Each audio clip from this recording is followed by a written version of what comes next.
Okay, my first question is, how did you get started in acting and voice acting? Well, let's see. I guess we can go way back to the beginning. I was a radio DJ when I was a little bit older than you are now. I was 19, and I did go to a broadcast school in Hartford, Connecticut for a little while, and my very first job out of that was in upstate Maine, way up there. Talk about cold. There was one morning it was 33 below zero when I was on the radio up there. Wow. Yeah, so I could tell you stories for a long time about how cold and how quickly I wanted to leave that state. But it was a great way to start my career. You know, it was a really good way to go. And I met some interesting people and learned how to do a lot of very basic radio things that I look back now and think, wow, those were actually fun times.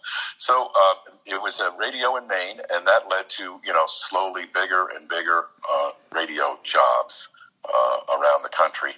I went to Hartford, Connecticut. I went to Memphis, Tennessee. I went to Cleveland, Ohio, Boston, Massachusetts, and Washington, D.C.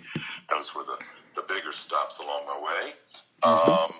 And then after I got radio, and I were kind of split up for a while. We weren't getting along, so we split up for a little while, and it was a natural jump from being on the air radio DJ to being a narrator behind the scenes for commercials and that sort of thing. And I was a member of the union.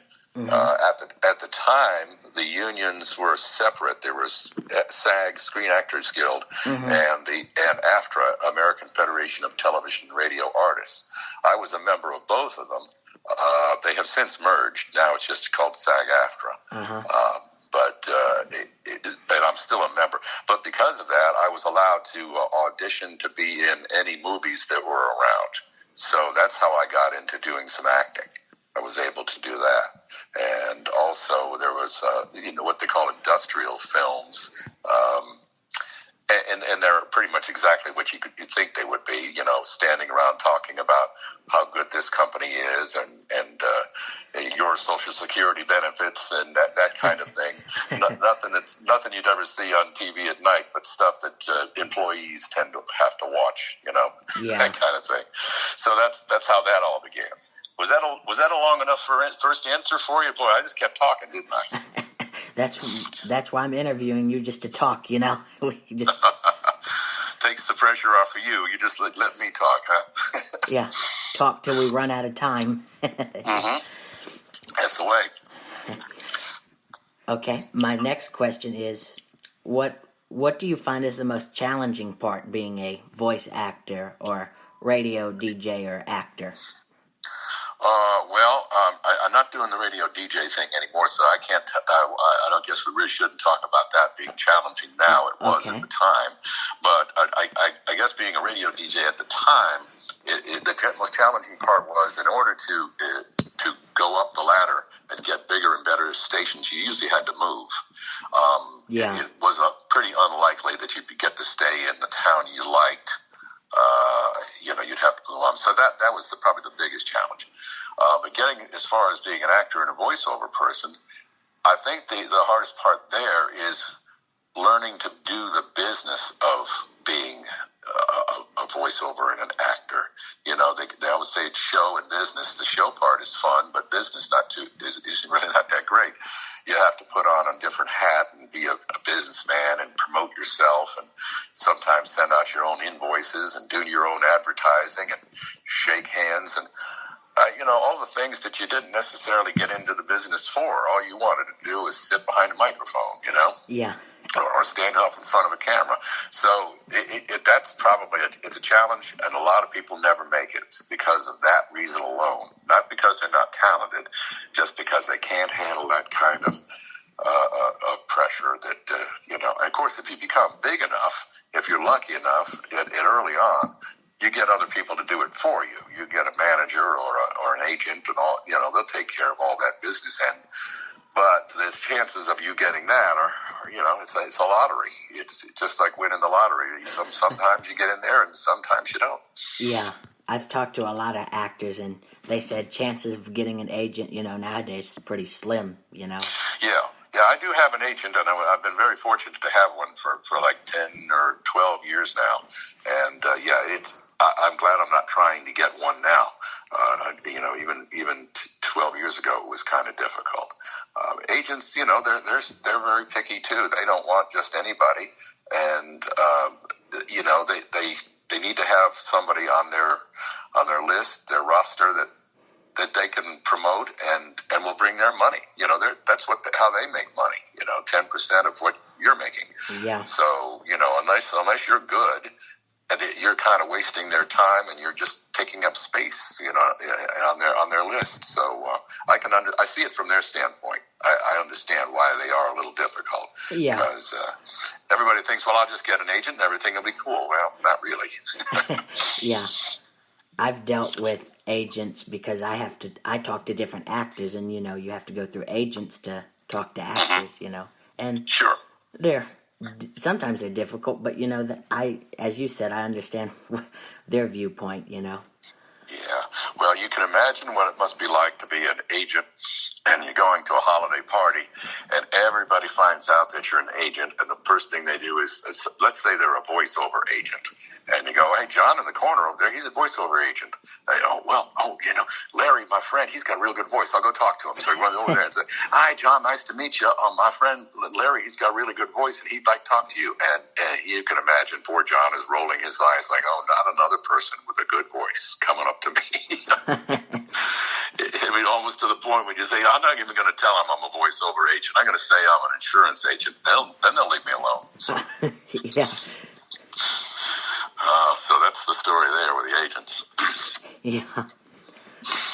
And I talk to a lot of actors. This is advice mostly from on-camera actors. Their most challenging part is don't take rejection from auditions personally. Do you have that kind of...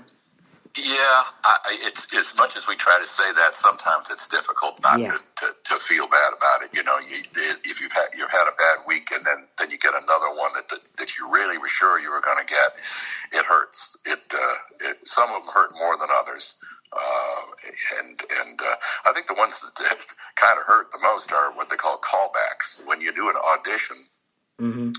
It's not unusual that you'll be up against 10, 15, who knows, 50 different people with similar styles, and they're all auditioning for the same part or the commercial or whatever it is you're auditioning for. And if you don't get it, well, you just weren't quite right for what they were listening for or looking at. But then when they do a callback, that means they may have chosen 3, 4, 5 people of all those auditions that they would like to hear again or see again. And then, so if you do it and you think, oh, well, now I've got a better chance. So you do that, and if you don't get that, you get the part after the callback, that one stings, because now you were close, and that hurts even more. Yeah. It is kind of difficult to, take rejection personally, because you often wonder, why didn't they not pick me, or am I not good enough, But yeah, well, I did. There's a million phrases to be remembered. But one I like is, it's not rejection, it's selection. Yes. These agents they're really not in the business of hurting people's feelings. That's not what they're not trying to. They're just trying to find the best person for the part, for whatever they're doing, and they're listening to their bosses who are going to say, don't bring me somebody that's no good. I want the best. So it's their job too. So that's what it has to come down to. Yeah, they're all kind of in that together, Yeah. It's hard to understand it, but that's pretty much the way it is. We're all in this together. Yeah. Do you prefer being an on-camera actor or a voice actor? Like, what are you most recognized for? Are you more a voice actor? Yeah, I'm much more recognized for being voice actor than being on camera. I do love doing on-camera stuff. It just doesn't come up often enough, and I just don't think I could live on what I would make doing that. And also, not exactly in an area where there's a lot of casting for major productions and things. It's commercials now and then, and there's those movies that come and go and TV shows. Yeah. But not enough to support you like Los Angeles or New York would. So, I'm really physically in the wrong area.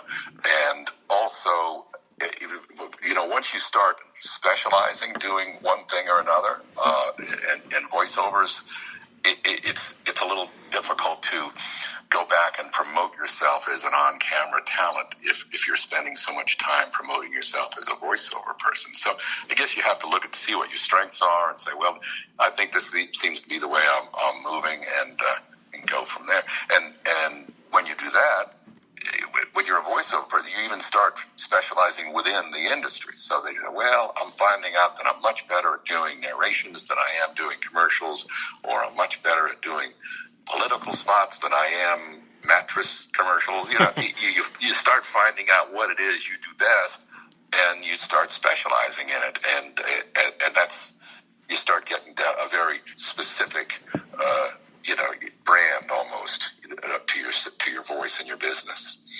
Yeah.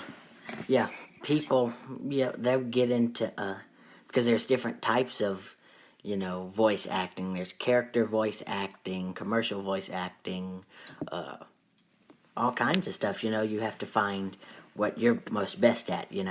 I find. Yep. I agree. Yep. That's the story. I find I'm best at radio because I've been doing radio for 5 years. So. Wonderful. That's fantastic. I've got to listen to your show. Is there a way for me to listen to your show? Yeah, I'll send you a link of it by email or text or whatever. I could send you.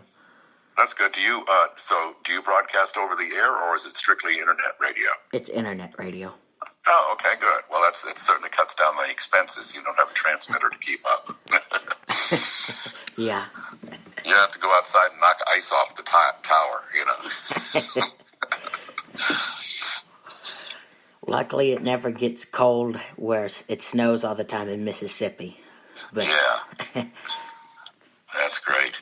Well, I'm looking forward to hearing it. That would be really cool. Okay. My next question is, do you have any upcoming projects, as in voiceovers? Do you have any upcoming... That's a good question. You've hit me at kind of the quiet time of the year. It's things got kind of quiet at the end of 2017 as the holidays came in, and it sort of hasn't picked up. It's only as we speak, it's only January 4th. Mm-hmm. And so a lot of people are now just getting back from the holidays. So honestly, there's not a whole lot of things coming up. There's a couple of industrial things, and I have regular clients that I work with. I work with a TV station in Missouri, and they sent me something today, and I work with Westwood One Radio. I do their classic country imaging, so that's nationwide. You'll hear me doing some things there. Mm-hmm. We just did a bunch of new Humana healthcare infomercials at the end of the year, so you might hear me on those on TV late at night. Mm-hmm. I work for a channel, a network, I guess you'd call it, on cable, called Sportsman Channel, and it's all hunting and fishing and that kind of stuff. I think I've heard your voice on there. Oh, okay, good. Well, so you know what? So that's the kind of thing you'd hear them about. You of course would know, Trey. You would know because you know voices and you know that kind of thing. But most people would listen to and go, I don't know. They all sound the same to me. Yeah. When I first started doing radio, and I still have this to this day, if I hear someone's voice, I wonder, who's that guy that, who's that voice, and I can't picture the face with the voice, or the name with the voice, It's... Mm-hmm. Yeah, it is. It's an interesting thing because even I get confused when I'll listen to it, and I should know better. I'll listen to somebody and I'll think it's one person, and then someone says, "Oh no, that wasn't him. That was him." And I'm like, "Oh, well, okay." So I guess I'm just as guilty as anybody. We can tend to sound the same. Yeah, and it's kind of more funny